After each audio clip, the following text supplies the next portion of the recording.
Hello students, आज मैं आप सभी को हरिवंश राय बच्चन जी द्वारा रचित आत्म परिचय नामक पाठ का दूसरा भाग पढ़ाने जा रही हूँ।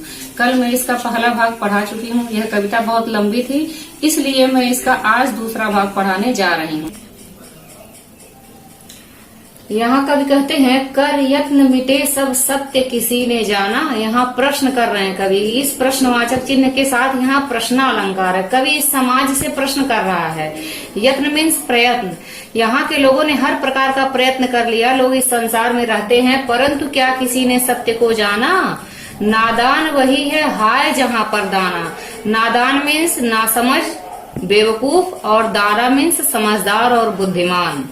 नादान वही है, वही नादान व्यक्ति भी रहते हैं जहाँ समझदार लोग रहते हैं। इस पंक्ति के माध्यम से कवि यह कहना चाहते हैं कि इस समाज में रहते हुए लोग जानते हैं कि समाज नश्वर है, क्षणिक है, यहाँ कुछ भी प्राप्त नहीं होने वाला है। फिर भी लोग उसी समाज में उलझे रहते हैं, एक दूसरे की चापलूसी करते रहते हैं और सत्य को जानने का प्रयत्न नहीं करते हैं।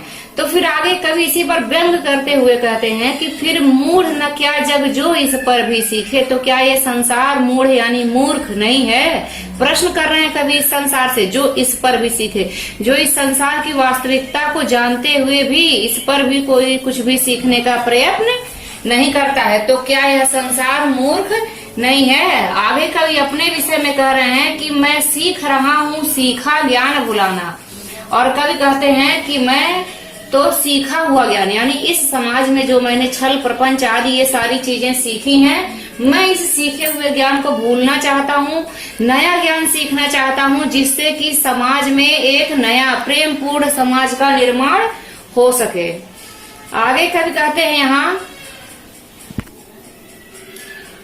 कहते हैं कि मैं और जग और कहाँ का नाता। इस और के द्वारा पुनरुक्ति प्रकाश अलंकार की आवृत्ति हो रही है और के द्वारा कवि पहला और अपने लिए, दूसरा और जोड़ने के लिए और तीसरा और इस समाज के लिए और का प्रयोग करके कवि इस पंक्ति में चमत्कार उत्पन्न करता है। कवि कहता है कि मेरा और इस समाज का कहाँ का नाता है, कहाँ का संबंध है। मैं बना कितने जग रोज मिटाता। मैं ऐसे ना जाने कितने जग यानी संसार को बना के मैं रोज मिटा देता हूँ। ऐसा कैसे कर सकता है? कवि संसार को बना के कैसे मिटा सकता है? कवि इसलिए संसार को बना के मिटा सकता है क्योंकि वह पहले ही कह चुका है कि वह स्वप्नों का संसार लिए फिरता है। वह एक सपनों में नए संसार का निर्माण करता है। इसलिए जब वो अपने सपनों में नए संसार का निर्माण करता है और वह संसार उसे पसंद नहीं आता है, तो क्या करता है? बना कितने जग रोज मिटाता है। वह ऐसे संसार को नष्ट कर देता है और फिर से नए संसार का निर्माण करना प्रारंभ कर देता है। जब जिस पृथ्वी पर जोड़ा करता वैभव। कवि कहता है कि संसार के लोग अपने इसी पृथ्वी पर अपना सारा वैभव, धन संपत्ति, पद प्रतिष्ठा को जोड़ा करते हैं। मतलब अगर वह इस पृथ्वी पर बहुत बड़े व्यक्ति बन गए तो वह इस समाज के लिए बहुत बड़े व्यक्ति हैं, ऐसा मानते हैं। लेकिन मैं प्रति मीन्स हर और पग मीन्स कदम, मैं हर कदम से उस पृथ्वी को ठुकराऊंगा। मैं ऐसी छल प्रपंच से भरी हुई पृथ्वी को, जहाँ अमानवीयता है, स्वार्थ है, एक दूसरे के प्रति प्रेम नहीं है, ऐसी पृथ्वी को मैं अपने हर कदम से ठुकरा देता हूँ। आगे कवि कहते हैं, ये पूरा पैराग्राफ विरोधाभास अलंकार की आवृत्ति इसमें हो रही है। कवि कहते हैं, मैं निज रोदन में राग लिए फिरता हूँ। मैं रोदन यानी रोना और राग यानी गाना।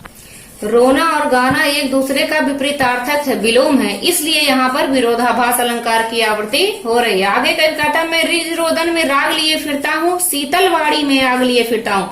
शीतल और आग ये भी एक दूसरे का विपरीतार्थक है, इसलिए यहाँ भी विरोधाभास अलंकार उत्पन्न हो रहा है। शीतलवाड़ी में आग लिए फिरता हूँ। कवि कहता है कि मेरी वाड़ी तो शीतल है, लेकिन उसमें आग यानी लोगों के मन में, हृदय में एक ज्वाला पैदा करने वाली शक्ति को मैं अपने वाड़ी में लेकर इस संसार में भ्रमण करता हूँ।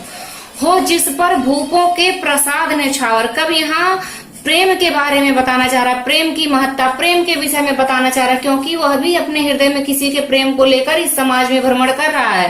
कवि कहता है, हो जिसपे भूपों, भूप मीन्स राजा और भूपों उसका बहुवचन हो गया, यानी राजाओं के, प्रसाद यानी महल, निछावर यानी लुटा देना। प्रेम में वह शक्ति है, हमारा इतिहास गवाह है, जिस पर बड़े बड़े राजा महाराजाओं ने भी अपने तमाम धन संपत्ति को न्यौछावर कर दिया है। प्रेम के कारण धन संपत्ति अपना सब कुछ लुटा दिया है। मैं उस खंडहर का भाग लिए फिरता हूँ। वह प्रेम तो मेरे पास नहीं है, उस प्रेम का बचा खुचा भाग। खंडहर यानी कोई बिल्डिंग ढह जाए तो उसका जो बचा खुचा भाग होता है उसे खंडहर कहते हैं।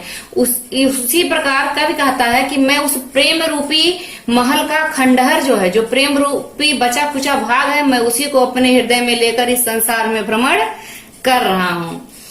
आगे कवि कहता है कि लोगों के बारे में कवि बताता है, कहता है मैं कोई कवि नहीं हूँ, मैं बस अपनी भावनाओं की अभिव्यक्ति करता हूँ। मैं भी एक साधारण व्यक्ति हूँ, लेकिन इस समाज के लोग ना जाने मुझे कवि क्यों कहते हैं। कवि कहता है मैं रोया इसको तुम कहते हो गाना। कवि कहता है मैं अपने रोया यानी मैं अपने भावनाओं की अभिव्यक्ति जब करता हूँ, जब मैं उसे शब्दों में पिरोकर लोगों के सामने प्रस्तुत करता हूँ तो लोग इसको गाना कहते हैं। मैं फूट पड़ा, मैं जब अपनी भावनाओं को नहीं रोक पाता हूँ, फूट पड़ता हूँ, भावनाओं की अभिव्यक्ति कर देता हूँ, शब्दों के माध्यम से उसे लिख देता हूं, तो तुम कहते छंद बनाना। छंद बनाना यानी कविता बनाना, क्योंकि कविता का निर्माण छंदों से मिलकर ही होता है।